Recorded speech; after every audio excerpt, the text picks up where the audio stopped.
Gempa barusan terjadi tanggal 28 September pas mau sholat maghrib. Ya Allah ya Rahman, saya Muarif Abbas.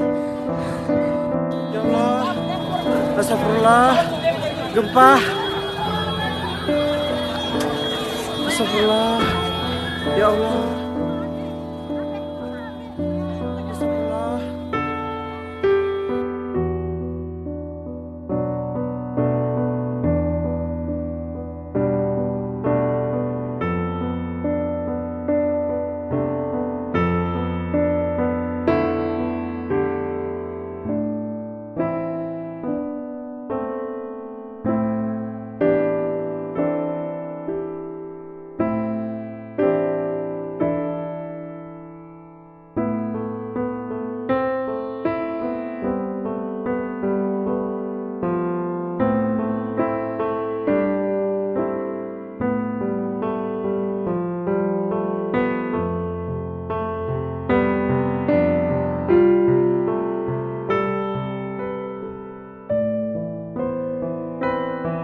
Ya Allah, astagfirullahaladzim ya Allah, saya di Palu ini keadaan.